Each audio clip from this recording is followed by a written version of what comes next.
عورتوں کا جماعت کے ساتھ صلاۃ التسبیح پڑھنا کیسا؟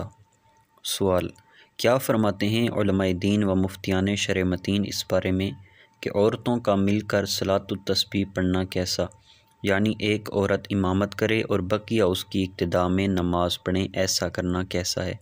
جواب سننے سے پہلے تمام دوستوں سے گزارش ہے چینل کو سبسکرائب ضرور فرمائیں، ویڈیو کو لائک اور ثواب کی نیت سے شیئر کریں۔ جواب: فرائض و واجبات کی ادائیگی کے ساتھ نوافل کی کثرت یقیناً رب تعالیٰ کے قرب کا ذریعہ اور کثیر فضائل کے حاصل ہونے کا سبب ہے، یہاں تک کہ کل بروز قیامت فرائض کی کمی بھی نوافل سے پوری کی جائے گی۔ لیکن یاد رہے، عورتوں کا مل کر صلاۃ التسبیح یا کوئی بھی نماز جماعت کے ساتھ ادا کرنا جائز نہیں، کیونکہ عورتوں کی جماعت مطلقاً یعنی ہر حال میں مکروہ تحریمی ہے، خواہ وہ فرض نماز ہو، صلاۃ التسبیح ہو یا دیگر نوافل ہوں، اور امام چاہے پہلی صف کے درمیان کھڑی ہو کر امامت کروائے یا آگے بڑھ کر، بہر صورت مکروہ ہے، بلکہ آگے کھڑی ہو کر امامت کروانے میں کراہت دوہری ہو جائے گی۔ واللہ اعلم عز و جل و رسولہ اعلم، صلی اللہ تعالیٰ علیہ وآلہ وسلم۔